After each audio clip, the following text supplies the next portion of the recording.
صلی علی نبینا صلی علی محمد۔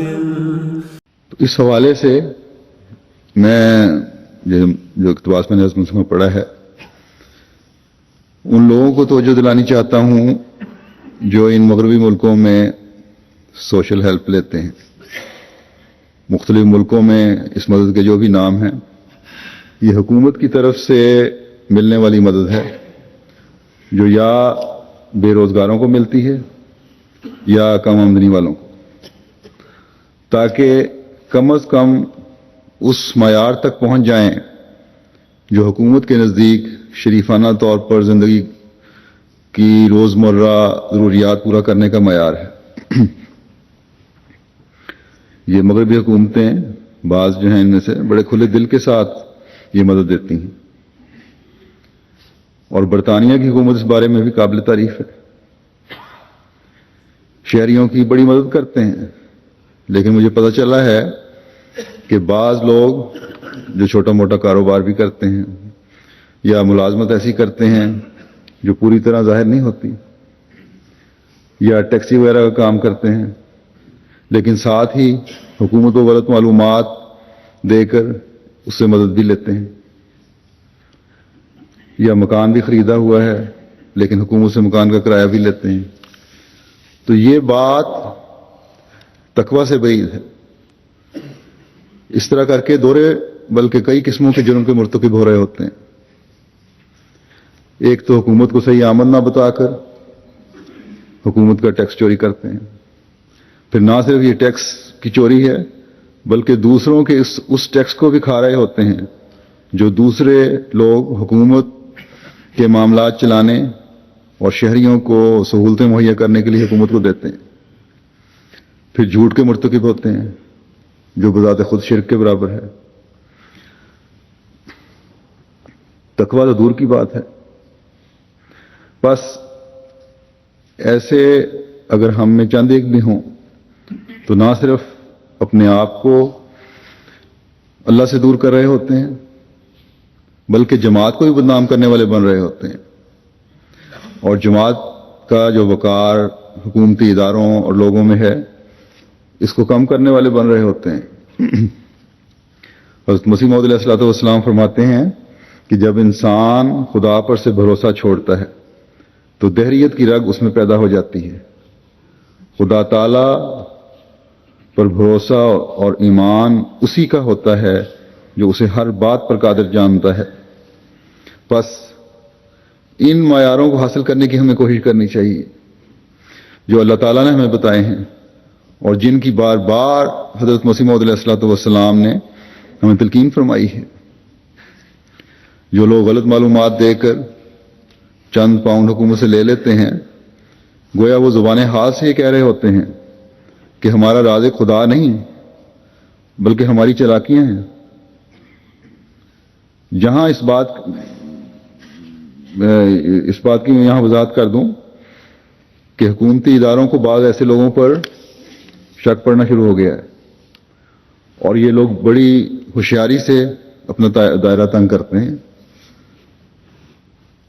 تو ابھی تک ان اداروں پر یہی تاثر ہے کہ احمدی دھوکہ نہیں کرتے۔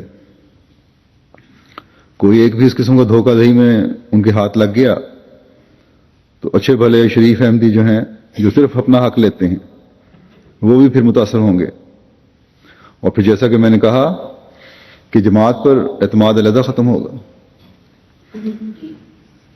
میں نے تو امیر صاحب کو کہہ دیا کہ کسی بھی ایسے شخص کا اگر پتہ چلے تو اسے چندہ لینا بند کر دیں۔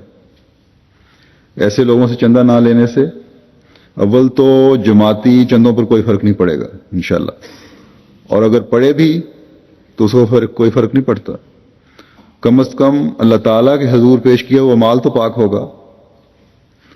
بس میں ایسے لوگوں سے جو چاہے چند ایک ہوں یہی کہتا ہوں کہ اگر اللہ تعالیٰ کو رزاق نہیں سمجھنا تو پھر اللہ تعالیٰ کو بھی اپنے دین کے لیے آپ کی مال کی ضرورت نہیں ہے، پھر آپ کا معاملہ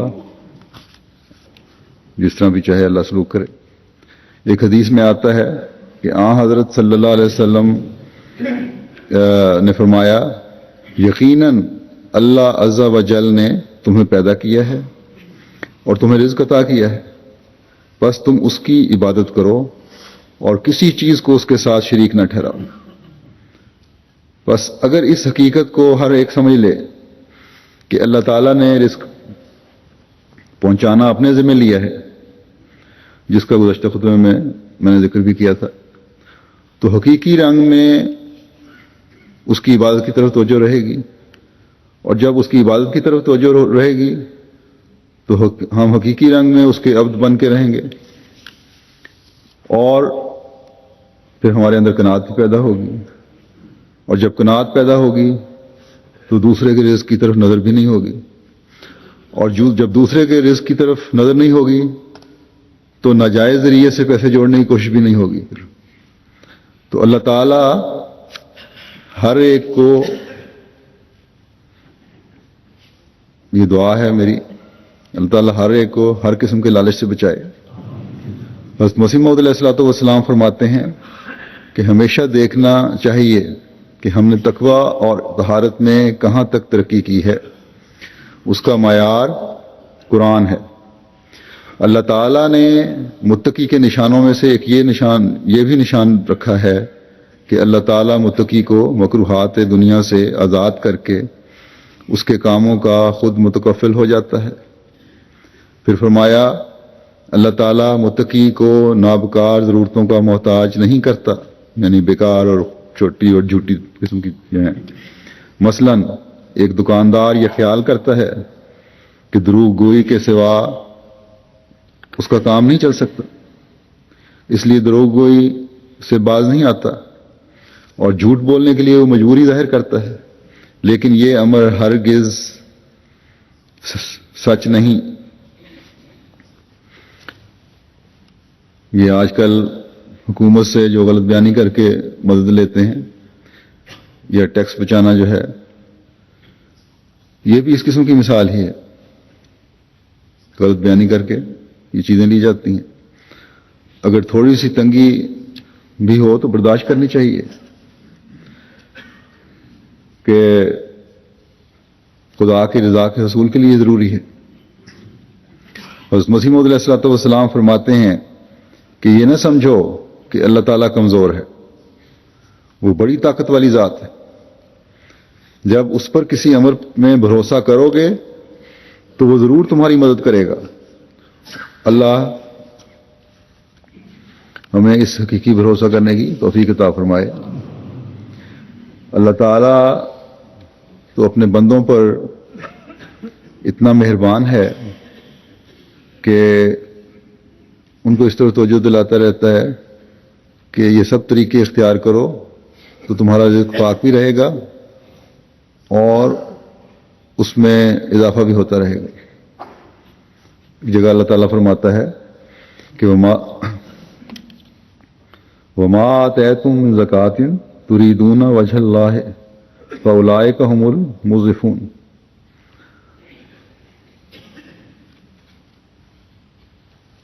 اور جو تم اللہ کی رضا حاصل کرنے کے لیے زکوٰۃ کے طور پر دیتے ہو تو یاد رکھو اس قسم کے لوگ خدا کے ہاں روپیہ بڑھا رہے ہیں، بس یہ ہے اپنے مال میں برکت ڈالنے کا ذریعہ کہ اللہ تعالیٰ کی راہ میں خرچ، اور جتنی توفیق ہے اتنا خرچ کرو۔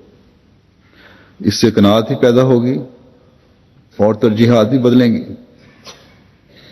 ذاتی خواہشات کے بجائے دینی ضروریات کی طرف توجہ پیدا ہوگی۔ اگر کوئی یہ کہے کہ میں جس طرح بھی جو بھی کمائی کرتا ہوں چندہ بھی اس میں سے اسی حساب سے دیتا ہوں، اس لیے کیا فرق پڑتا ہے؟ اگر حکومت سے میں اپنی ہوشیاری کی وجہ سے کچھ لے بھی لوں تو چندہ بھی تو اس پہ دے رہا ہوں۔ تو اس لیے کوئی فرق نہیں پڑتا۔ تو ایسا مال خدا تعالیٰ کو نہیں چاہیے۔ اللہ تعالیٰ فرماتا ہے کہ اگر میری راہ میں خرچ کرنا ہے تو اس میں سے خرچ کرو جو پاک ہے. فرمایا یا ایھا الذین آمنوا انفقوا من طیبات ما کسبتم، اے مومنو تم نے جو کچھ کمایا ہے اس میں سے پاکیزہ مال اللہ کی راہ میں خرچ کرو.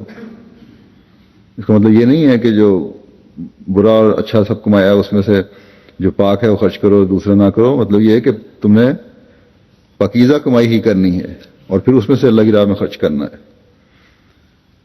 جو مال غلط بیانی سے کمایا ہو وہ پاکیزہ کس طرح ہو سکتا ہے؟ بس اگر کوئی کسی غلط فہمی کی وجہ سے یہ غلط مفاد اٹھا رہا ہے تو اسے بھی باز آنا چاہیے. اللہ تعالیٰ کو پاک کمائی میں سے مال دیں اور پھر اللہ تعالیٰ اس بات کی ضمانت دیتا ہے کہ یہ روپیہ برکت والا ہوگا اور دینے والے کے مال میں اضافے کا باعث بنے گا. ایک جگہ فرمایا اللہ تعالیٰ نے کہ 700 گنا یا اس سے بھی زیادہ اللہ تعالیٰ بڑھا سکتا ہے، لیکن مال ہمیشہ پاک ہونا چاہیے.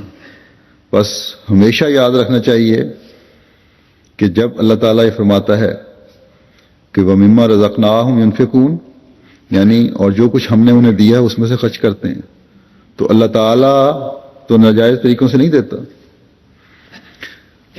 اللہ تعالیٰ تو پاک مال اور جائز طریقوں سے مال دیتا ہے. بس مومن کی یہ نشانی بتائی کہ ان کا رزق بھی پاک ہوتا ہے اور پھر وہ اس پاک رزق میں سے خدا تعالیٰ کی راہ میں خرچ بھی کرتے ہیں.